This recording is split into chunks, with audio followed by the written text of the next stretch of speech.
Subscribe करें और bell दबाएं ताकि कोई खबर रह न जाए।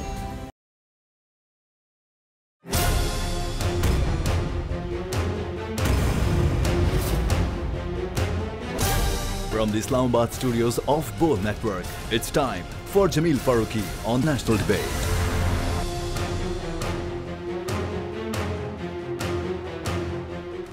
Good evening, welcome to national debate.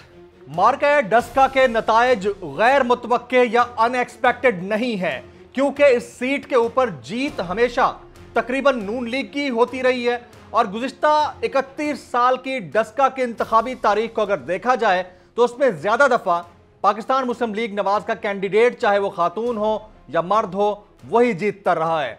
लेकिन यहाँ पर सवाल ये उठता है, और वो बुनियादी सवाल है, कि अगर हुकूमत वक्त ने इलेक्शन कमीशन के ज़ेर असर होने वाले इंतखाबात के जो गैर हतमी गैर सरकारी नतायज हैं उनको कबूल कर लिया है और उन्हें नौशीन इफ्तिखार की जीत कबूल है, तो गुज़िश्ता जो ज़मनी इंतखाब हुआ था उसमें जो हुआ, क्या वो धांधली थी या नहीं थी? ये एक और बड़ा सवालिया निशान है कि अगर हुकूमत वक्त ने इन नतायज को तस्लीम कर लिया है तो हुकूमत के होते हुए इतनी बड़ी और अहम विकेट से हारना, इतनी बड़ी और अहम विकेट का गिरना, क्या हुकूमत वक्त के खिलाफ अवाम का रेफरेंडम या अवाम का अदम एतमाद नहीं है? लेकिन अगर दूसरे एंगल से देखा जाए तो दूसरे एंगल से एक और इंपॉर्टेंट चीज ये कि हुकूमत वक्त के होते हुए इलेक्शन कमीशन का आजाद खुद मुख्तार होना और अपोजिशन का किसी ज़मनी इंतखाब में जीतना, क्या इसका क्रेडिट गवर्नमेंट को नहीं जाता है? साथ ही साथ में यह भी कि एक नया तासुर कायम हो रहा है कि अगर हुकूमत वक्त के होते हुए हुकूमत एक सीट से हारती है तो हुकूमत उसके नतायज को तस्लीम कर रही है। तो ये ट्रेंड कितना पॉजिटिव है? ये 4 डायमेंशनल किस्म की वॉर है और इस वॉर के अंदर कहीं कोई जीतता दिखाई देता है, कहीं कोई हारता दिखाई देता है। एक बैटलफील्ड के अंदर गवर्नमेंट को हार का सामना करना पड़ा, सुबह की जरूर हुई है, लेकिन क्रेडिट्स कहीं ना कहीं देने जरूर चाहिए। इसके साथ साथ बहरान के बाद अगर आप एक और बहरान को जन्म दे देते हैं तो यह आपकी इल प्लान्ड एडमिनिस्ट्रेशन का नतीजा हो सकता है। प्राइम मिनिस्टर पाकिस्तान इमरान खान को अब अगले इम्तहान का सामना है और वो इम्तहान है एंग्री तरीन इम्तहान, यानी जहांगीर तरीन साहब का नाराज होना, एक अलग ब्लॉक की सूरत में सामने आना। गो कि अभी उन्होंने अनाउंसमेंट नहीं की लेकिन पार शो जरूर किया है। यह पार शो कितना संगीन हो सकता है?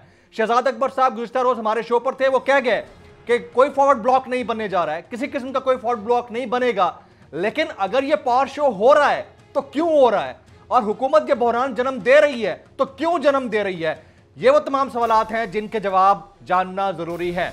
Agenda on the national debate पर बात करने से पहले हम बात करेंगे ट्रेंडिंग टुनाइट की। ट्रेंडिंग टुनाइट आज का हमारा हैशटैग है हैशटैग एंग्री तरीन। हैशटैग एंग्री तरीन। मुझे जमील फारूकी कहते हैं। आप मेरा प्रोग्राम नेशनल डिबेट बोल न्यूज पर मुलाहजा करते हैं। ऑन द डिबेट टुनाइट आज के हमारे मौजूद मेहमानान में शामिल हैं जनाब आबिद शेर अली साहब।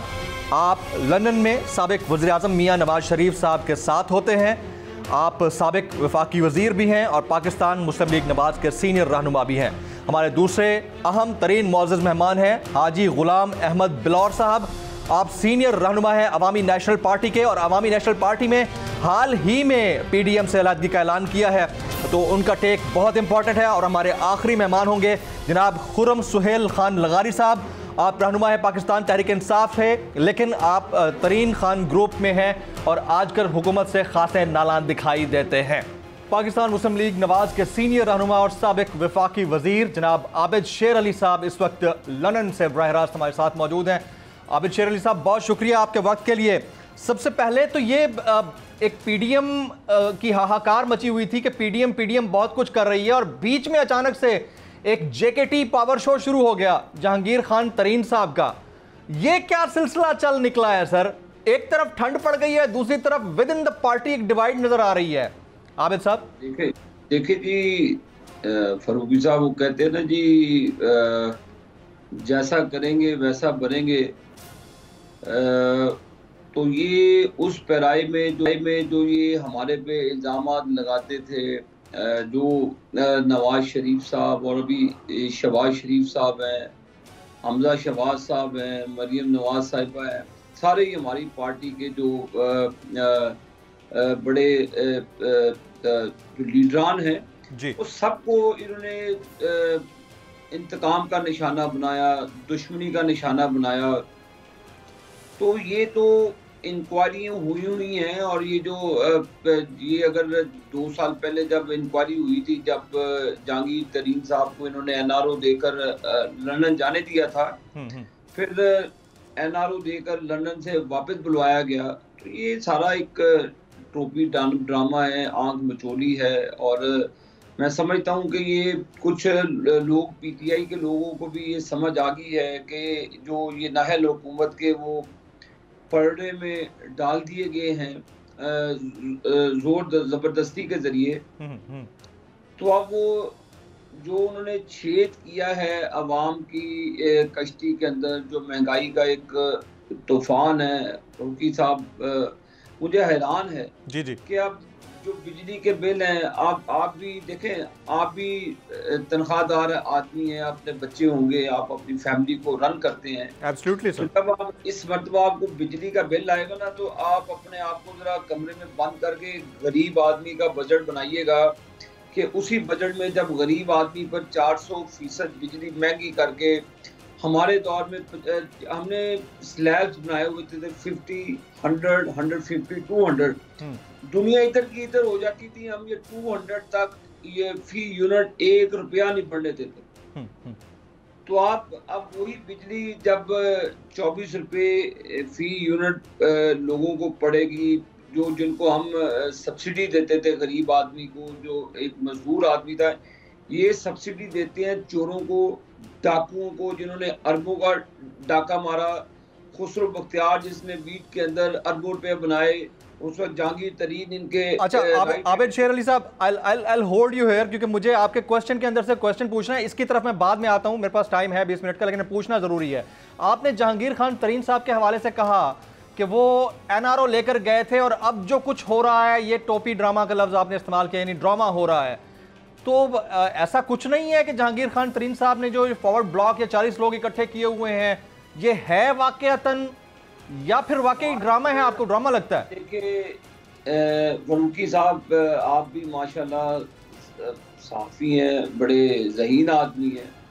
अब मुझे बताएं कि अपोजिशन वालों पर इल्ज़ाम बाद में लगता है, और 3 साल ये बेचारा आहत चीमा है, अब ब्यूरोक्रेट है, जिसको ये ब्लू आइट कहते थे, शहबाज शरीफ साहब का। जी जी। मैं उसका गवाह हूँ कि उसने बिल्ली ये बिखी बल्लो की हवेली, बादशाह, 3 पावर प्रोजेक्ट्स थे हमारे गैस बेस पे जी। वो वहाँ पर सीओ था, और वहाँ पर हमने 70 अरब रुपया अल्हम्दुलिल्लाह पाकिस्तान के लोगों का बचाया। अगर कोई और खुदा ना खास्ता गवर्नमेंट होती तो बल्कि 100 अरब ज्यादा एक पावर प्रोजेक्ट पे लगता है, लेकिन वो शख्स ने काम किया है और उसको उसका खमियाजा भुगतना पड़ा। अब 3 साल बाद वो बेचारा बेल पे आया, ना कोई इल्जाम है ना कुछ है। हमजा साहब आए हैं, तो ये इनको सुखाब के पर लगे हुए हैं। क्या इनको नजर नहीं आता कि इन लोगों को अंदर करें? अब बाबर अवान को एनआरओ दे दिया। मैं आपको डॉक्यूमेंट्री एविडेंस देता हूँ कि उसने नंदीपुर में क्या जनाजा निकाला, नंदीपुर का बेड़ा गर्क किया और 100 अरब से ज्यादा पाकिस्तान के लोगों का नुकसान किया। तो ये आप एहतसाब करते हैं, ये एहतसाब करेंगे। हमने तो थोड़ी FIA ने रिपोर्ट दी थी, आप पकड़ कर जेल में देते, बाद में आप करते जो भी करना। जो अभी आप शहबाज शरीफ साहब अंदर आए 1 साल के साथ, क्या उनसे क्या बरामद किया इन्होंने, बताएं। मेरा दुनिया में होता है कि पहले आप उसका जुर्म साबित करते हैं, जुर्म साबित होने के बाद उसको आप जेलों में फेंकते हैं। यहाँ पे 3-3 साल आपको इस पदाश में जेल में रखा जाता है क्योंकि आप मुसल्लिम। वैलिड आर्गुमेंट है, वैलिड आर्गुमेंट है आबिद भाई, वैलिड आर्गुमेंट है। लेकिन लाइकवाइज मैं ये पूछना चाह रहा हूं, जो जहांगीर तरीन के साथ हो रहा है, क्या वो भी हो रहा है या जिस तरह आप कह रहे हैं कि ड्रामा है, आपको लगता है कि ये ड्रामा हो रहा है? आप भी ये मैं आपको बताता हूँ फरूकी साहब, अगर ये कोई बंदा मुस्लिम नून का, ये नवाज शरीफ खानदान का होता तो जेल में होता। अच्छा, उसके ऊपर ये तो सीरियस किस्म के एलिगेशन है ना, मतलब रिकॉर्ड का हिस्सा है। हमारे पे तो एलिगेशन का नामो निशान नहीं है, लेकिन शहबाज शरीफ साहब अंदर है। मुझे बताएं कि क्या जुर्म था, उन्होंने पंजाब को खूबसूरत किया, पंजाब की हालत बदली, डेंगी पर काबू पाया, लोगों को मुफ्त अद्वियात दी, मेरे फैसलाबाद में एशिया का सबसे बड़ा चिल्ड्रन हॉस्पिटल बनाया, पानी की सहूलियत, ये शहबाज शरीफ पे जुर्म है। मेट्रो बना दे, ट्रेन बना दे, आपको एक मॉडर्न सिटी की लुक दें जहाँ पे दुनिया मॉडर्नाइज हुई पड़ी है, हम वही है, कूड़े के ढेर लगे हैं, बुजदार को ऐसे कर दो, फलान को ऐसे कर दो। जिन लोगों ने पाकिस्तान की खिदमत की, आप अपने किरदार को सही करें, आप अपने आईनी जो आपके आईनी हदूद हैं उसका आप तयन करें। तो आबिद शेर अली साहब, तवक्कुआत तो आपसे बहुत ज्यादा थी पब्लिक की, जाहिर है कि you are the only party जो कि फेयर प्ले कर रही थी पीडीएम में रहकर, तो आप लोग फिर लाते तहरीक अदम एतमाद, देते इस्तीफे पार्लियामान से? मेरी अर्ज सुने, ये हमने अपनी जो असूलों की सियासत है, नवाज शरीफ साहब और हमारी पार्टी ने उसका दामन नहीं छोड़ा। हमारी पंजाब में सिंगल मेजॉरिटी है, ये सबको पता है। किस तरह जहाजों में हमारे बंदों को भर के लेकर भर्ती कराया गया पीटीआई में।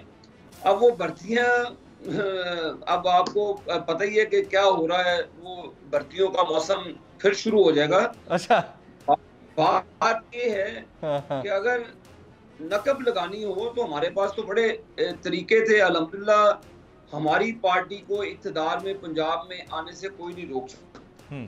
हमारी 180 सीटें हैं, आप हमें किसी पार्टी से मिल मिलाए बगैर भी अल्हम्दुलिल्लाह हमारी सिंगल मेजॉरिटी में हम अपनी गवर्नमेंट बना सकते हैं। लेकिन बदकिस्मती से ऐसा नहीं हुआ। लेकिन हमारी आज की अप्रोच यही है कि हमने अपने दौरे हुकूमत में पीटीआई की सिंगल मेजॉरिटी थी केपी में, हमारे इत्तेहादियों ने कहा था कि इन लोगों को आपने गवर्नमेंट बनने दी थी उनकी, आपने उनकी गवर्नमेंट बनने दी थी। ना सिर्फ इनकी गवर्नमेंट बनने दी थी, बलूचिस्तान में डॉक्टर अब्दुल मालिक साहब जिनकी मिनॉरिटी थी, उनको 2.5 साल के लिए चीफ मिनिस्टर बनाया, एक प्रेसिडेंट सेट किया नवाज शरीफ साहब। सियासत में रवादारी का उन्होंने एक संगे बुनियाद रखा। ये रवादारी पाकिस्तान की सियासी हिस्ट्री में, आपको फारूकी साहब, चले शायद मेरा नॉलेज कम हो गया और लंदन में बैठ के आप वहां पे बैठे हैं, आप इसमें तो कोई शक नहीं है, इसमें कोई शक नहीं है कि आपने तमाम तर अपॉर्चुनिटी दी। जब पीटीआई इनकम्बेंट थी, अभी नई थी, लेकिन फिर भी आप लोगों ने जहां उनको गवर्नमेंट बनने का मौका मिला आपने दिया। आपने यही वाला मौका पाकिस्तान, सुनिएगा, आपने यही वाला मौका पाकिस्तान पीपल्स पार्टी को भी दिया, आपने यही वाला मौका उन्हें भी दिया बतौर पीडीएम। आपने उनकी हर बात मानी, लेकिन उन्होंने आपको सही तरह से अब रिस्पॉन्ड नहीं किया। अभी जो कुछ हुआ, जरदारी साहब ने जो कुछ किया, ठीक किया सर? और सुन ले जी, हमने ना सिर्फ केपी में उनकी हुकूमत बनने दी, नवाज शरीफ साहब ने जो दहाइयों से 72 बिलियन रुपीस की रॉयल्टी थी वाटर की, वो भी अपने पख्तून भाइयों और सूबा खैबर पख्तूनख्वा के लोगों को दी।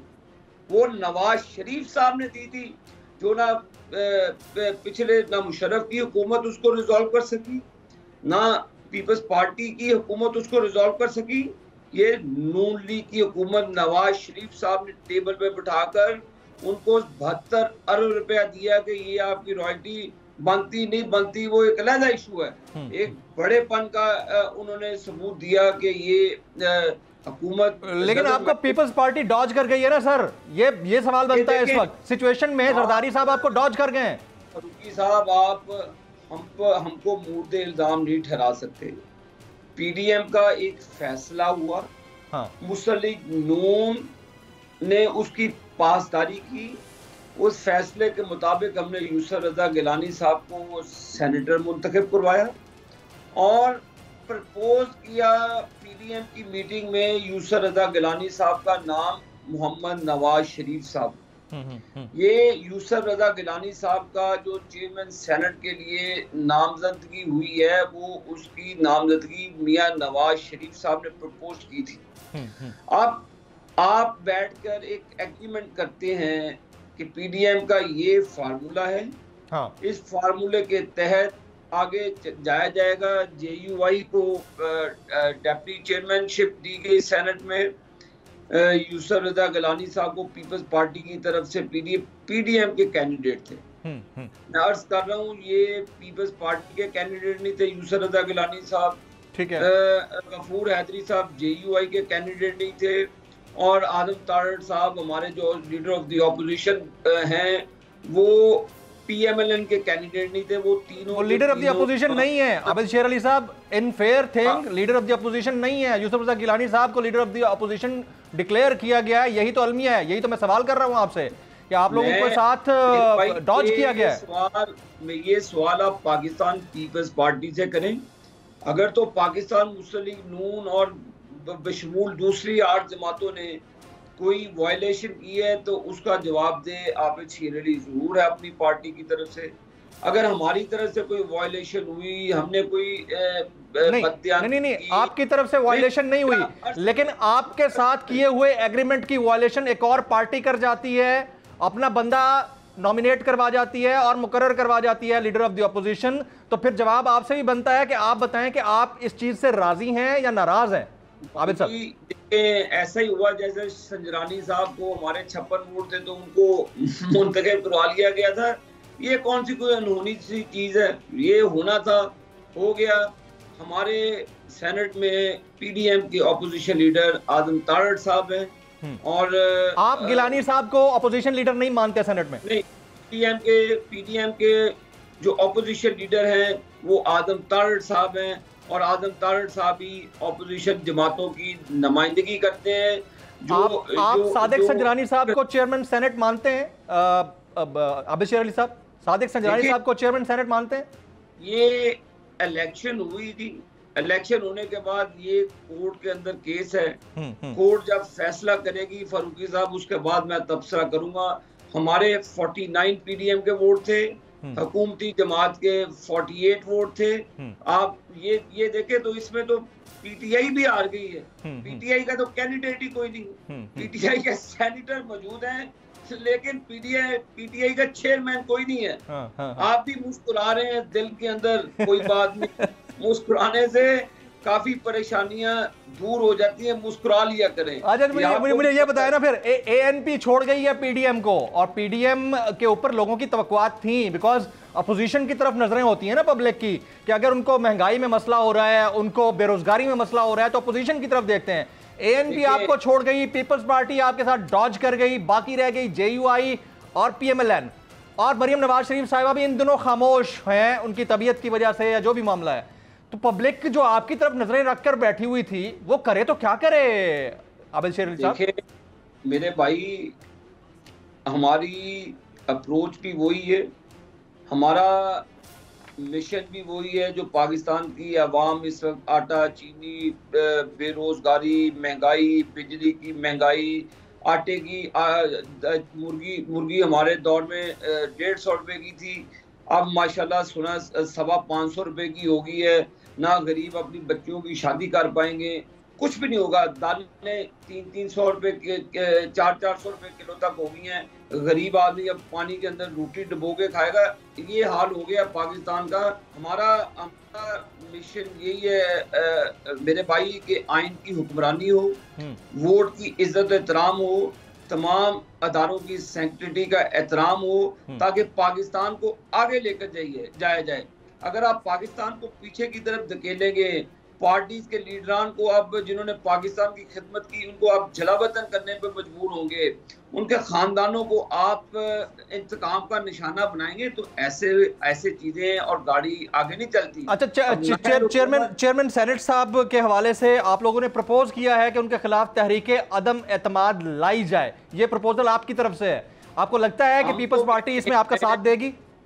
कि यूसर रजा गिलानी साहब ने बकौल जो भी आपके वोट लिए हैं हमारे, और ये जो हमारी मुतहिदा अपोजिशन है, मिला के 56 वोट बन जाते हैं। अच्छा, हम तो पीपल्स पार्टी को कहते हैं जी करें, फिर आप वोट ऑफ नो कॉन्फिडेंस नहीं, आप कहते हैं, आपको लगता है वो करेंगे? करना चाहिए उनको, अगर वो सच्चे हैं तो करें। करना तो पहले भी बहुत कुछ चाहिए था, उन्होंने नहीं किया। मसला सारा यही है ना।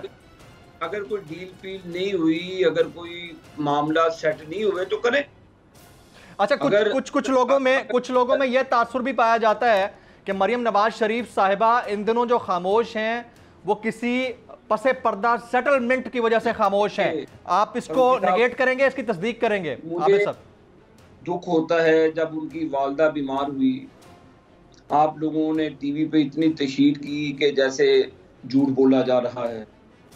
फिर उनकी मरियम नवाज साहबा की वालदा इंतकाल कर गई, फिर आप लोगों ने माजरत कीजिए कि हमने ज्यादती की उनकी सेहत के साथ। देखें, बीमार कोई भी हो सकता है, मुशर्रफ साहब बीमार हैं जी जी। अब हम उनको, मेरे लाख इख्तलाफात, करोड़ों इख्तलाफात होंगे, मेरे वालिद साहब उसके जुल्म का निशाना बने, 4.5 साल उन्होंने नजायज जेलें काटी, तो अब मैं ये तो नहीं दुआ करूंगा कि उनकी बीमारी का मजाक उड़ाऊंगा। बीमारी किसी के भी आ सकती है, यानी कोई सेटलमेंट नहीं हुई, वो बीमार है, आपने इसकी तस्दीक की कि वो बीमार है। हाँ जी, सेटलमेंट का आप कैसी बातें कर रहे हैं मेरे भाई? हमारी सेटलमेंट पाकिस्तान की आइन के साथ है, हमारी सेटलमेंट पाकिस्तान की 22 करोड़ अवाम के साथ है, हमारी सेटलमेंट वोट की इज्जत के साथ है, हमारी अवाम की हक हुक्मरानियत के साथ है। हमारी जो सेटलमेंट है वो आइन और आइन की हुक्मरानी है। हम अदारों को मजबूत देखना चाहते हैं। आबिद साहब, आप लंदन में बैठे हैं, आपके पास इत्तलात है कि मरियम बीबी आने वाले चंद हफ्तों में लंदन आ सकती हैं इलाज की गर्ज से? मेरे भाई, आप हेयर स्टेज पे मत जाएं। अच्छा, आप इन अफवाहों पर मत कान धरें। आप ये ऐसा कुछ नहीं है। आबिद शेर अली साहब, चीनी 120 की थी, 45 की कैसे होगी? आबिद शेर अली साहब बताएं, लंदन में बैठ के आप जो 75 आपके दौर में आटा 15 था, 75 का हो गया, उसको 15 पे कैसे वापस लाएंगे? 150 की मुर्गी तो 400 की होगी, उसको वापस 150 पे कैसे लाएंगे? हाँ, बिल्कुल, एब्सोल्युटली राइट। आबिद शेर अली साहब 70 पे कैसे लाएंगे? ये बात पूछे आप। बिल्कुल यही बात मैं पूछ रहा हूँ, क्योंकि 8 रुपए की यूनिट। सुने आबिद शेर अली साहब, बिल्कुल इसी तरह से जो 550 की मुर्गी है, हम चाहते हैं कि 150 रुपए की हो, बल्कि उससे भी कम की हो। और वो शख्स जिसके दौर में हुई, वो खुद मुल्क से बाहर बैठा है, वो मुल्क में आकर करे ना सर। मियां नवाज शरीफ साहब, जो आपके दौर में 8 रुपए फी यूनिट बिजली का यूनिट था, अब 32 रुपए का होने जा रहा है, उसको वापस कैसे लाएंगे? सर मैं वही तो कह रहा हूँ, सबसे पहले तो हमें उस वक्त के वजीर आजम को भी मुल्क में वापस लाना है, ताकि वो मुल्क में वापस आए और अपनी चीजों को डील करें। अल्लाह के फजलो करम से उसी तरह आएगा, जिस इज्जत और शान से आएगा वापस। वो मुल्क का वजीर आजम दर्द रखता है पाकिस्तान की, जिसने पाकिस्तान को 20-20 घंटे में डूबे हुए अंधेरे वाले मुल्क को बिजली दी, जिसने सड़कें ना होने वाले पाकिस्तान में मोटरवे बनाई, जिसने ग्वादर की बंदरगाह बनाई, जिसने सी पैक लेकर आया पाकिस्तान में। आज सी पैक को रोल बैक कर दिया गया। आज पाकिस्तान को, आप पाकिस्तान की इज्जत कहाँ पे मुझे बताएं? पाकिस्तान को रेड लिस्ट में बोल दिया जाता है। वजीर आजम की जुर्रत नहीं है कि उस पर जवाब दे, वजीर आजम की हिम्मत नहीं है। यहाँ पे बैठे बरतानिया में लोग लड़ रहे हैं, पार्लियामेंट में बैठे लड़ रहे हैं, लेकिन आपके वजीर दाखिला को बरतानिया का वीजा नहीं दिया जाता।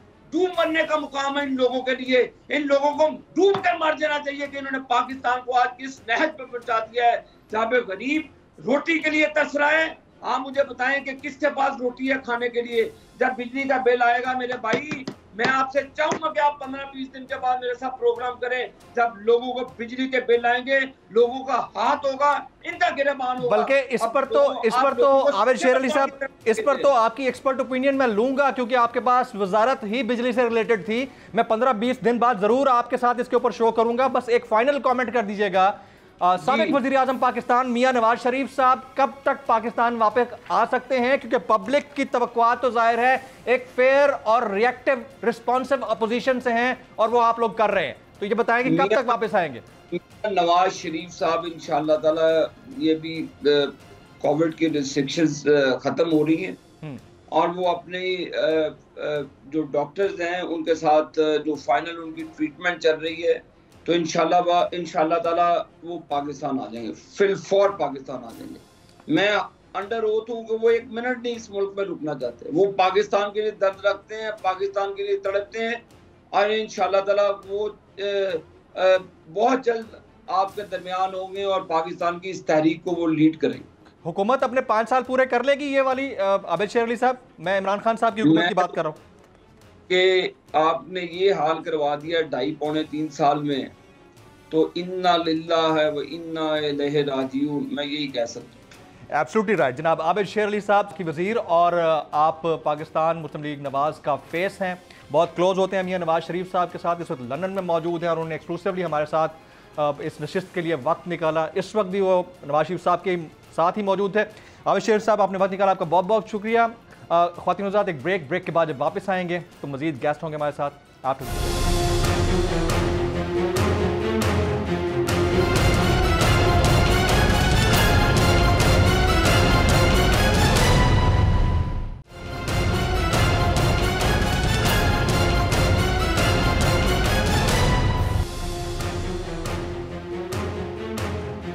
Welcome back. मैं प्रोग्राम के इस हिस्से में जनाब खुर्रम सुहेल खान लगारी साहब को खुशामदीद कहता हूँ। आपका ताल्लुक पाकिस्तान तहरीक इंसाफ से है और आप इस वक्त उस जत्थे में या ग्रुप में शामिल हैं जो कि जहांगीर खान तरीन साहब के बहुत ही करीब है या क्लोज है। अभी तक खुद तो इन्होंने डिक्लेयर नहीं किया कि ये कोई ग्रुप या जत्था है, लेकिन बहरहाल एक पार शो ज़रूर है, तो नाराज़ रहनुमाओं में से ज़रूर है। बहुत शुक्रिया खुर्रम सुहेल खान लगारी साहब आपके वक्त के लिए। अभी कुछ देर पहले हम बात कर रहे थे आबिद शेर अली साहब से, उन्होंने कहा कि जहांगीर खान तरीन साहब के खिलाफ केसेस हुकूमत का टोपी ड्रामा है और अगर किसी नून लीग के रहनुमा को इन केसेस का सामना करना पड़ रहा होता तो अब तक वो जेल में होता। तो उसको आप किस तरह से रिस्पॉन्ड करेंगे? सबसे पहले तो इसको रिस्पॉन्ड कीजिएगा, उसके बाद मजीद सवाल करूंगा। लगारी साहब। जी सर देखें, ये हुकूमत की पॉलिसी हो सकती हैं, बाकी जो बातें करें, लामला केस मजबूत नहीं है तो वो जेल में नहीं है ना भाई।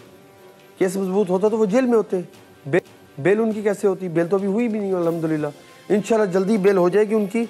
बाकी जो लोग कह रहे हैं कि जी अगर अपोजिशन होती वो जेलों में होती, अपोजिशन है इसी के लायक ना, करप्शन कम किया उन्होंने। अच्छा, कोई एक जगह बता दे जाओ उन्होंने करप्शन नहीं की। ये चार्जेस तो हुकूमत के इत्तेहादियों में या हुकूमत के जो अहम तरीन रहनुमा हैं उनके ऊपर भी हैं। बहरहाल इस डिबेट को छोड़ते हैं। असल मामला ये है, तरीन साहब कहते हैं कि कुछ लोग उन्हें खान साहब से दूर कर रहे हैं। इस चीज को आपको क्लियर एक मिनट सर मेरी सुन ले, सर मेरी सुन ले। जी जो हुकूमती अरकान के लोगों पे हैं 80 शुगर मिल है, 17 पे FIR होनी थी मेरे ख्याल में, तरीन साहब पे खाली क्यों हुई है? ये तो तथ्यात बनाई जा रही है ना। तरीन एक बात करूं, वो कहते हैं जितनी वफा करोगे उतना बेवफाई लोगे। तरीन साहब मुझे बता रहे थे कि खुद में 48 घंटे मैंने ड्राइव करके ना मेरी टांगे सूज गई थी, मैंने जल्द से अटेंड किए थे। मैंने कहा सब सिला तो मिल गया ना, जहाँ वफा करोगे तो दगे की उम्मीद तो रखो। ये फरमाइए कि खान साहब से कौन दूर कर रहा है तरीन साहब को? ये बार बार कहा गया कि खान साहब से तरीन साहब को दूर किया जा रहा है, कुछ लोग कर रहे हैं, वो लोग कौन है? Can you please name them, कौन लोग कर रहे हैं? सर जी मैंने तरीन साहब से यही बात पूछी थी, उनकी गाड़ी में ड्राइव कर रहा था, मैंने उनसे पूछी, मैंने कहा सर वो लोग कौन है? मैं आ गया तो मैं बात करता हूँ जी, मेरे ऊपर क्या एलिगेशन लगाएंगे ये लोग? ठीक है, तो सर ये देखे ना, खान साहब जब तक तरीन साहब साथ थे माशाल्लाह से काम भी हो रहे थे, किसी चीज़ की कोई टेंशन भी नहीं थी। जब से तरीन साहब साइड पे हो, मुझे बताओ कौन सा मेगा प्रोजेक्ट हुआ है, कौन सा कोई काम हुआ है? मुझे पता है कोई एक काम बता दे मुझे कि ये काम हुआ है हमारा, कोई एक काम, हमारी हुकूमत का कोई एक काम बता दे। लेकिन अभी तक आपने नाम नहीं लिया। मैं आपसे पूछना चाह रहा हूं कि कौन वो लोग हैं जो तरीन साहब और खान साहब के दरमियान डिवाइड पैदा कर रहे हैं? देखिए मैंने सर से मेरी बात सुनी, मैंने सर से नाम पूछा था, सर ने मुझे कहा था खुर्रम छोड़ दो, हर कोई अपनी नियत की सिला उठाते हैं। क्या आप लोग पॉइंट ऑफ नो रिटर्न पर हैं कि अब वापसी का कोई रास्ता आप नहीं? समझ रहे होंगे जी इसे पता है ये बता नहीं रहा। हाँ। मेरी बात सुने, हाँ। आपको लग रहा होगा कि इसे पता ये बता नहीं रहा, अगर मुझे पता तो मैं धड़ल्ले से बोलता। अच्छा, ये आपका वैसे इस्तेहकाक है, आप ना बताना चाहें, अगर नहीं भी पता तो जाहिर है कि आप नहीं बताएंगे, अगर पता है अभी और नहीं बताना चाह रहे, ये आपका इस्तेहकाक है। लेकिन हैविंग सेड दैट्स ऑल, क्या पता होता तो मैं बताता। अच्छा, क्या तरीन क्योंकि मैंने उनके हल्के में इलेक्शन नहीं लड़ता ना उन्होंने मेरे हल्के में। ठीक है, क्या तरीन साहब और आप लोग उस पॉइंट ऑफ नो रिटर्न तक जा चुके हैं कि अब वापसी का कोई रास्ता नहीं? देखें जी, ये जमात ही हमारी है, खाली एक इंसान की जमात नहीं होती ना, एक इंसान की पार्टी होती है। ठीक है, खाली ये पार्टी इमरान खान साहब की नहीं है, ये इस पार्टी में बैठने वाले मुअज़्ज़िज़ मेंबरान कौमी असम्बली और मेंबरान सूबाई असम्बली, ये जमात उनकी है। क्योंकि अब अगर हम हैं तो इमरान खान साहब भी हैं, अगर हम नहीं हैं तो वो भी नहीं है, पार्टी का है। हम इस पार्टी को ज़ाय नहीं होने देंगे इंशाल्लाह। वो जो लोग शरपसंद नासिर हैं, हर हुकूमतों में मिनिस्टर लेने वाले, झंडे लेने वाले, उन शरपसंद नासिर से हमें कोई फर्क नहीं पड़ता। हमें झंडे की भी तलब नहीं अल्हम्दुलिल्लाह। हम तो तरीन साहब के साथ क्यों दे रहे हैं? क्योंकि वो हमें इस पार्टी में लाए थे, हमें तो टिकटें नहीं मिली थी, हम तो पीटीआई के खिलाफ इलेक्शन लड़े थे भाई। तो आप तरीन साहब चाहेंगे हम इस पार्टी में रहेंगे, तरीन साहब नहीं कहेंगे हम उनके साथ जाएंगे। आप तरीन साहब का साथ दे रहे हैं, तो क्या ये सिचुएशन पाकिस्तान तहरीक इंसाफ की उस तरफ जा रही है जिसमें इमरान खान साहब को माइनस करने का सोचा जा रहा है? आप ये कह रहे हैं कि तहरीक इंसाफ आपकी है, इसमें खान साहब की कोई वक़्त नहीं है। मैं तो ये समझ पाया हूं आपकी बात से। सर बात सुने, खान साहब ने भी मेहनत की तो लोग आए, तो मेहनत हुई ना भाई, लोग आए तो पार्टी बनी ना। बाकी खान साहब को चाहिए था अगर मेरी पार्टी में इश्यूज चल रहे हैं मैं उसको सॉल्व करूं। देखिए जी, इस पार्टी में जिसने भी वफा किए ना उससे ठोकर ही खाई है, आपके सामने। तरीन साहब जितनी वफा कोई कर सकता है बताएं, किसने वफा की है तरीन साहब जितनी? अगर उन्हें ठोकर मिल सकती है तो बेहतर हम उनके पीछे नहीं है जो हम इस पार्टी में लाए हैं। कम से कम हमारी इज्जत हमारे ऊपर तो मोहरे हैं तरीन साहब की, हमारे ऊपर तरीन साहब की मोहरे हैं। मेरी बात सुन। लगारी साहब देखिए मेरे पास टाइम कम है, लेकिन सवाल बड़ा इंपॉर्टेंट पूछना है कि आखिर वो क्या रीजन बनी है जिसकी वजह से आपको आपके एहसानात का, तरीन साहब को तरीन के एहसानात का सिला इस सूरत में मिल रहा है? हमारे पास जो इत्तलात हैं, एक राय ये कायम की गई है कि हफीज शेख साहब के लिए जब इनका साथ मांगा गया तो इन्होंने यूसुफ रजा गिलानी साहब के लिए अपने जहाज को दौड़ाया या उड़ाया। क्या ये राइट रीजन है जिसके बाद ये इंतकामी कार्रवाई हो रही है मुबैना तौर पर? आपको सर इस मामले में मैं आपको हल्फ एंड गारंटी दे सकता हूँ, ये आपको गलत फहमी है। तरीन साहब ने मुझे खुद कहा कि हमने सेनेट के इलेक्शन में भी इनको सपोर्ट किया। देखे ना, दगा खाने के बाद भी वो उसके साथ सिला कर रहे हैं, धोखा खाने के बाद भी वो उनके पीछे भाग रहे हैं। खुदारा अपने करीबी दोस्तों को समझाओ, संभालो। अगर ये लोग चले गए आपके साथ हैं, अगर ये लोग ना संभाल सके लोगों को तो रुल जाएंगे हम लोग, पार्टी रुल जाएगी।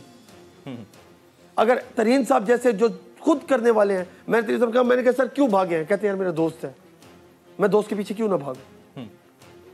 आगे सिला क्या मिल रहा है भाई? ये आपकी पार्टी के असासे हैं, अगर इन्हें संभाल सकते हो तो संभाल लो, नहीं वरना पार्टी रुल जाएगी। लगाई साहब इंतकामी कार्रवाई की कोई रीजन तो होती है, इंतकामी कार्रवाई की कोई रीजन तो होती है ना, ये रीजन तो बताएं मुझे, मेरी समझ से बालातर है ये रीजन, अगर आप नहीं बताएंगे तो कौन बताएगा? कार्रवाई की रीजन यही है, देखिए इंतकामी कार्रवाई की रीजन यही है कि खान साहब को, तरीन साहब कोई गलत फैसला नहीं करने देते थे शर पर अनासर की वजह से। अच्छा, क्यों नहीं करने देते? कि पार्टी का इशू है, पार्टी की बदनामी है। बाकी तरीन साहब कहे आज इस पार्टी को छोड़ दो, हम तरीन साहब के पीछे, वो कहीं तक ठहरो हम उनके पीछे, हम नहीं जानते खान। तो क्या जब तरीन साहब उनको मना फरमा रहे थे कि आपने कोई गलत फैसला नहीं लेना, तो उसके बाद खान साहब ने उनकी बात नहीं मानी और गलत फैसले करते रहे? इवन के लास्ट टाइम जब मैं पार्टी से बदजन हुआ था, मुझे तरीन साहब ने कहा था खुर्रम खान को नहीं छोड़ना, खान की नीयत साफ है, उसके साथ वाले लोग खराब है। सर नाम लेना, साथ वाले लोग तो बहुत लोगों का जत्था है सर, 340 से ऊपर का पार्लियामान है। पता, मेरा तो पहला इलेक्शन है मेरे भाई, मेरी बात सुने जी सर बात सुने, मेरा पहला इलेक्शन है, मुझे नहीं पता, मैं तो अभी स्टूडेंट हूँ, मेरा तो पहला इलेक्शन है। बाकी शर सर जो हर पार्टीज में जो हुकूमत आती है उसमें मिनिस्ट्री ले लेते हैं, जो हुकूमत आई उसके साथ मिल गए, ये क्या है? अच्छा, हमारी कैबिनेट है वही पुरानी कैबिनेट, जो पीपी में थी, जो काफ लीग में थी, जो मुशर्रफ दौर में थी, सब में यही कैबिनेट है। ये क्या है? लगारी साहब, हमारे मुल्क को बदलेंगे, कैसे बदलेंगे? वो कहते हैं ना, लेट्स सपोज एफआईए तहकीकात जारी रखती है, लेट्स सपोज जो एक स्ट्रिंग स्ट्रेच हो चुकी है वो स्ट्रिंग स्ट्रेच रहती है और उसके बाद कोई इसमें नरमी नहीं आती, तो व्हाट्स नेक्स्ट फ्रॉम तरीन साहब ग्रुप साइड? आप लोग क्या करने जा रहे हैं? आप अलग जमात बनाने जा रहे हैं, एक अलग ग्रुप बनाने जा रहे हैं? सर देखिए, हम कोई अलग जमात नहीं बनेंगे, हम पीटीआई का हिस्सा हैं, हमारी जमात है, कोई किसी की जागीर नहीं है। ये पार्टी, ये हमारी पार्टी है, हम इस पार्टी का हिस्सा हैं। ये आपकी पार्टी है, आप खान साहब के खिलाफ नो कॉन्फिडेंस करेंगे, क्या करेंगे? ये किसी की जागीर नहीं है। खान साहब के खिलाफ नो कॉन्फिडेंस करेंगे, क्या करेंगे? देखिए बात सुन, खान साहब के खिलाफ क्यों नो कॉन्फिडेंस करे? अगला इलेक्शन खान साहब को बता देगा भाई। तरीन साहब होती हुकूमत बनती थी पंजाब में, चले आप इंसाफ कर दे। कभी नहीं बन सकती थी, कभी नहीं बन सकती थी, बिल्कुल ठीक है। हुकूमत बनती थी अगर तरीन साहब ना होते, सवाल ही नहीं बन सकती थी। हाँ। आज अगर हम क्यों ठहरे हैं? क्योंकि हमारे ऊपर तरीन साहब की मोहरें लगी हुई हैं।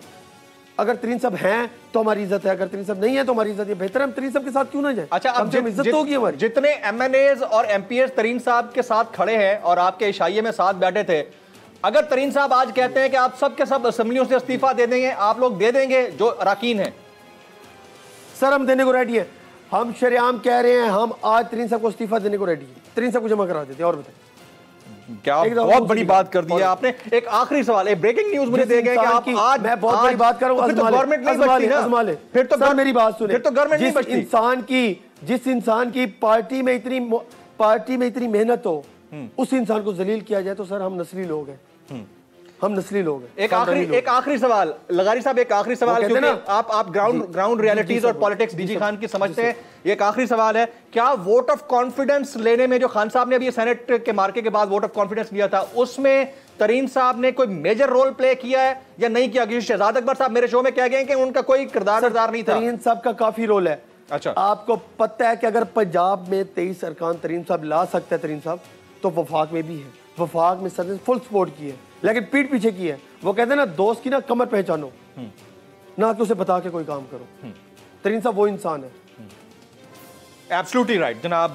खुर्रम सुहेल खान लगारी साहब पाकिस्तान तहरीक इंसाफ के रहनुमा हैं। आप जहांगीर खान तरीन के साथ जो लोग जमा हैं, एक ग्रुप बाकायदा उन्होंने अनाउंस नहीं किया, लेकिन बहरहाल एक पार शो तो है, हम तो उसको ग्रुप ही कंसीडर करेंगे जब तक कि इनके दरमियान पैचअप नहीं होता। तो उसका एक खास हिस्सा है, उन्होंने कहा कि आज जहांगीर खान तरीन साहब कहें कि सारे इस्तीफे जमा कराएं, आज हम इस्तीफे तरीन साहब को जमा करा देंगे, हम असेंबलीज से रिजाइन कर देंगे। और अगर इतनी बड़ी तादाद में लोग असेंबली से रिजाइन करते हैं, चाहे पंजाब असेंबली हो या नेशनल असेंबली हो, तो फिर खान साहब की गवर्नमेंट कहाँ स्टैंड करती है? और अपोजिशन इस पर यह कह रही है कि ये तो टोपी ड्रामा है, यानी गवर्नमेंट अपने एंड पर ये केसेस बनाकर ड्रामा कर रही है। ये तो बड़ी अजीब कंफ्यूजिंग किस्म की पॉलिटिक्स डेवलप हो रही है, और पाकिस्तान के अंदर ये पॉलिटिक्स एंग्री बर्ड्स की पॉलिटिक्स है। ब्रेक के बाद जब वापस आएंगे तो हमारे साथ गुलाम अहमद बिलौर साहब होंगे, उनसे हम पूछेंगे कि वो किस तरह से सोचते हैं एएनपी के लोग लेकर के पीडीएम के अंदर जो कुछ हुआ वो क्या हुआ। After this break.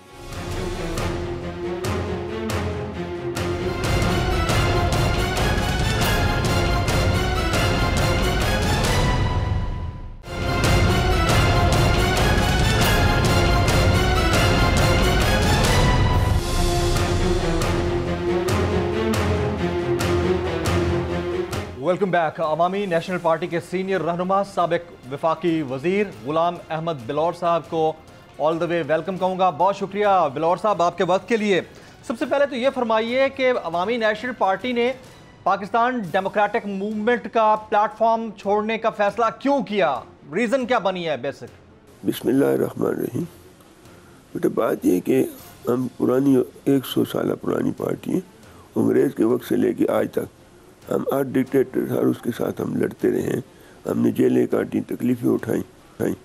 मैं ख़ुद 5-6 साल जेल में रहा हूँ। तो हमें नोटिस जो दिया इन्होंने, तो उस पर हमारे लोग बहुत ज़्यादा सीख पा थे। वो कहते हैं कि नोटिस क्यों दिया? अगर कोई मसला था हमारे साथ, हो सकता है हमसे कोई गलती हुई हो, गलतियाँ तो इंसान से होती हैं, पैगम्बरों से नहीं होती और आम लोगों से होती हैं। तो अगर ऐसी कोई बात थी तो ये अपना जो इनका वो इजलास होता है, सरबराहों का इजलास, सरबराह इजलास में बैठ कर पूछ सकते थे, बात कर सकते थे, हमारी बात भी सुनते, अपनी बात भी करते। लेकिन उन्हें एकदम से नोटिस देकर सारा लोगों का एनाइट कर दिया। उन्होंने कहा जी अब इन्होंने नोटिस दिया तो हम इनके साथ नहीं रहते। इससे पहले नवाबजादा नसरुल्लाह खान अपोजिशन के इत्तेहाद बनाया करते थे, उनके साथ 20-20, 25-25 पार्टियाँ होती थी, उन्होंने कभी किसी को नोटिस नहीं दिया।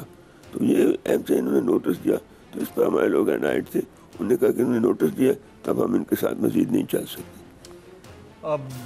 बिलौर साहब ये फरमाइएगा कि पार्टीज का जो गठजोड़ होता है, एक प्लेटफॉर्म बनता है, क्या आपके चार्टर में शामिल था कि आपकी पार्टी के जो कायद हैं यानी मौलाना फजलुर रहमान साहब किसी पॉइंट पर आकर वायलेशन के ऊपर किसी को नोटिस दे सकते हैं? क्या ये चार्टर का हिस्सा था या उन्होंने अपनी तरफ से नोटिस दे दिया कि जो कि आपको काबिल कबूल नहीं था?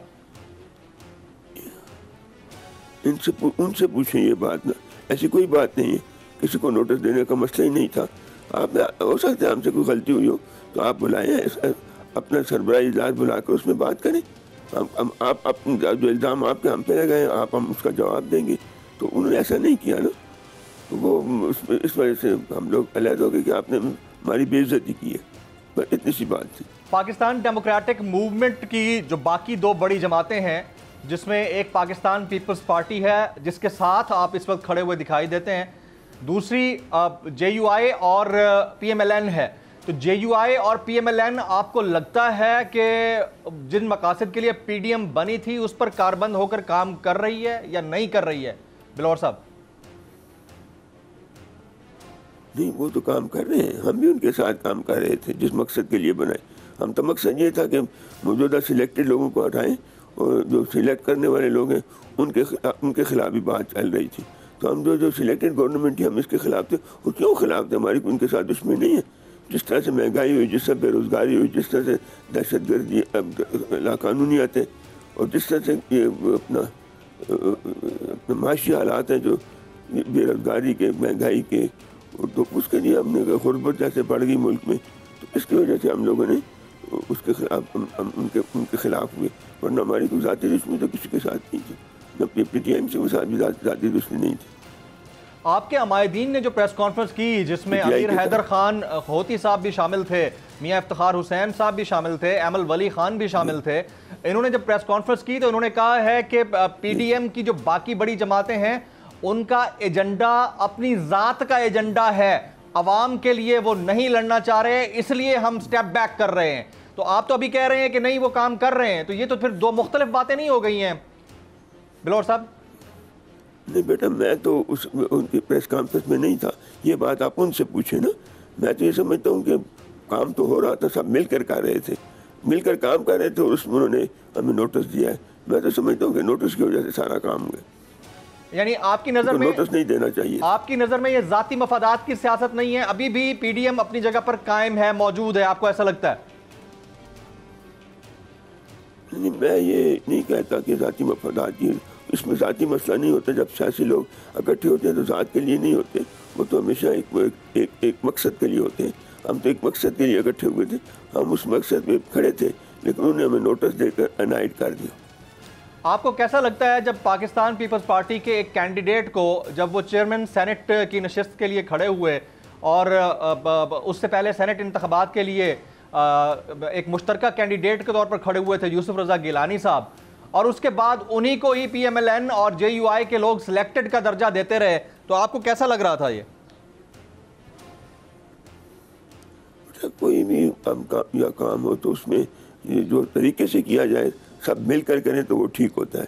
जब एक पार्टी अपना फैसला करे तो मैं समझता हूँ एक पार्टी को अपना फैसला नहीं करना चाहिए, सबको मिलकर करना चाहिए। आपको क्या लगता है कि इस सारी सिचुएशन के अंदर एक फैसला करने वाली पार्टी कौन है? आप जिस तरह से फरमा रहे हैं कि एक पार्टी को फैसला नहीं करना चाहिए, सबको मिलकर करना चाहिए, ये एक फैसला करने वाली पार्टी कौन है? आपने मुझ पर एक सवाल किया, मैंने उसका जवाब दिया। आपने कहा कि वो उसको क्यों सिलेक्ट, मैंने तो सिलेक्टेड नहीं कहा, लेकिन चाहिए ये कि कोई भी फैसला आप करें, सेनेट के चेयरमैन के लिए, अपोजिशन के लिए कहें, तो उसके लिए भी सबको बैठ कर आपस में मिलकर फैसला करना होता तो कोई मसला ना बनता। बिल्कुल दुरुस्त कह रहे हैं आपके, सबको मिलकर फैसला करना चाहिए, लेकिन अगर कोई इनफरादी तौर पर फैसला कर रहा है तो आपकी नज़र में कौन कर रहा है बिलौर साहब? वो तो बेटा मैं किसी को, आप मुझे किसी लोगों के से मत लड़ाएं, को जो भी कर रहे हो सबके सामने है, वो आपने भी देखा, हमने भी देखा, तो वो तो सबके सामने है जिसने जिस तरह से फैसले किए।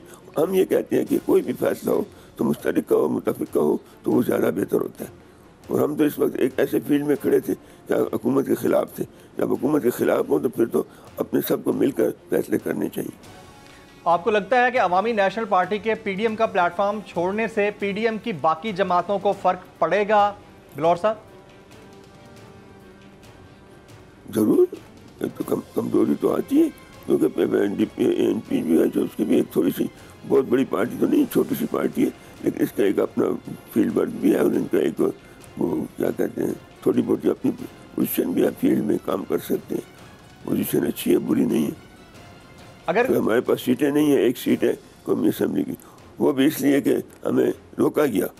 आप देखें क्या अजीब व गरीब बात देखें कि जितनी पख्तूनों की क़यादत थी उसको असम्बलियों से बाहर फेंक दिया गया।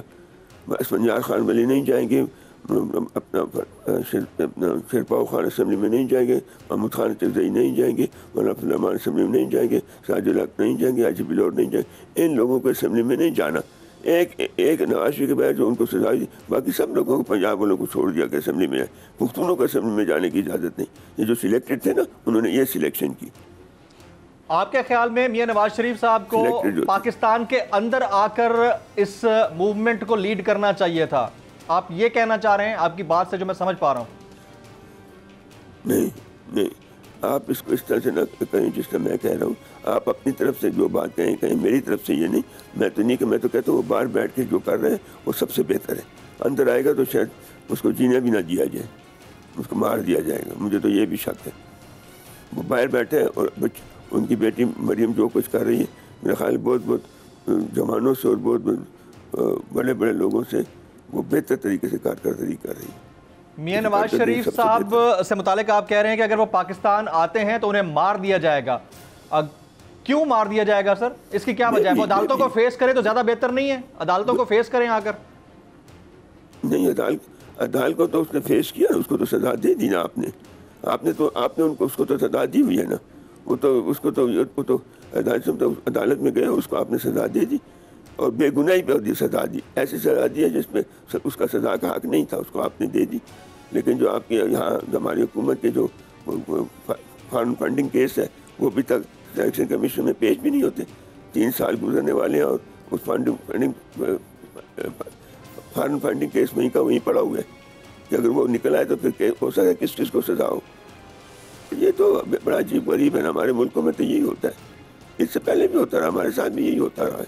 तो ये ज्यादा बेहतर ना होता ना बिलौर साहब, तो ये ज्यादा बेहतर ना होता कि अगर मियां नवाज शरीफ साहब जिस तरह आप फरमा रहे हैं कि सजा याफ्ता हैं, आपकी नज़र में आपको लगता है कि गुनाह नहीं था लेकिन फिर भी सजा मिली, तो ये ज्यादा बेहतर नहीं था कि उनकी बेटी जो यहाँ पर आपकी नज़र में जमा मर्दी से मुकाबला कर रही हैं, वो अपनी बेटी के साथ खड़े होते और मुकाबला करते और इस खदशे को भी तकवीयत ना पहुंचती जो आप कह रहे हैं कि वो पाकिस्तान आएंगे तो मार दिया जाता। तो पाकिस्तान में तो पहले भी आते रहे हैं, NROs लेके गए लेकिन आते रहे हैं पाकिस्तान में। बेटा जब वक्त की बात होती है ऐसी बात नहीं है। आप मुझे ये बताएं ना कि हम इन पुख्तून लीडरशिप को क्यों बाहर किया गया? इसका कोई जवाब किसी के पास है? सबको बाहर बिठा दिया गया, असेंबली में जाने नहीं दिया गया। यहाँ तो जो कुछ कोई चाहे वो कर सकता है। तो सिलेक्शन करने वाले लोग हैं ना, वो तो सब कुछ कर सकते हैं, एनीथिंग। कोई ये नहीं है कोई से बस अब ऐसी बातें की जरूरत नहीं है। अभी आपने फरमाया कि सिलेक्ट होते हैं लोग, यहाँ पर इलेक्शन नहीं होते, सिलेक्शन होती है। आपका एक मेंबर नेशनल असेंबली है, आप उसको इलेक्टेड समझते हैं या सिलेक्टेड समझते हैं? वो तो मुश्किल से एक वो तो छोड़ दिया के अंदर आवाज रहे ना, वो चाहते तो उसको भी ये खत्म कर देते। आप उसको इलेक्टेड समझते हैं या सिलेक्टेड समझते हैं सर? वो इलेक्टेड मुंतखब शुदा है या सिलेक्टेड है? इलेक्टेड समझते सर, आपका बंदा है, आप उसको इलेक्टेड समझते हैं, बाकी जो है वो सिलेक्टेड हैं। ये तो सर नाइंसाफी हो गई ना। इसलिए बाकी नहीं नाइंसाफी नहीं ना। हमें क्या समझते हैं आप? मुझे क्या समझते हैं? मैं इलेक्टेड हूँ, सिलेक्टेड हूँ, मैं हारा हूँ, मैं क्या हुआ है? मुझे तो हराया गया है ना। जिस हल्के में मुझे मुकाबले में 40,000 वोट डाले गए, उस हल्के में बाद में इलेक्शन होता है तो उनके 16,000 वोट है। सर, मैं तो जीता हूँ, मैं तो हारा नहीं हूँ। अगर आप जीत जाते तो आप इलेक्टेड होते, हार गए तो जो दूसरा जीता है वो सिलेक्टेड है। सर ये तो अगर मैं जीता, अगर मैं नहीं अगर मैं जीता और असूलों पे जीता कि मेरे अगर 20,000 वोट होते और दूसरे के 40,000 होते तो मैं मान लेता कि मैं हारा हूँ। मैं तो जीता हूँ, जीते हुए को हराया गया तो इतना मैं नहीं समझता। आप नहीं समझते। आप क्या समझते हैं? हमारा एक 78 हल्का है हमारा, जिसमें हमारी वो बहुत कामयाब हुई है। अब उसमें मेरे खिलाफ मेरा 24,600 वोट है, मेरे खिलाफ 40,000 वोट आ गए।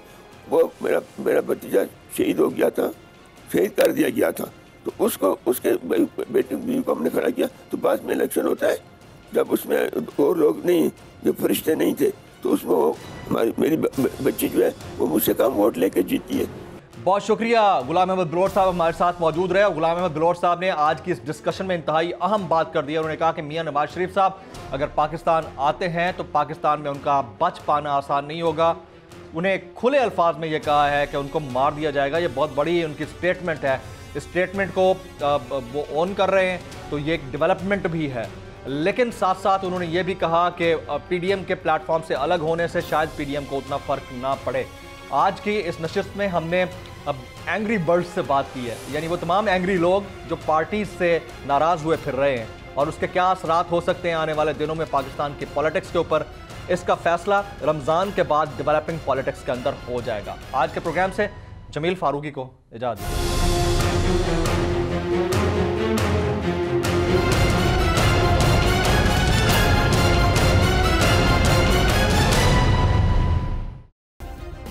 सब्सक्राइब करें और बेल दबाएं ताकि कोई खबर रह न जाए।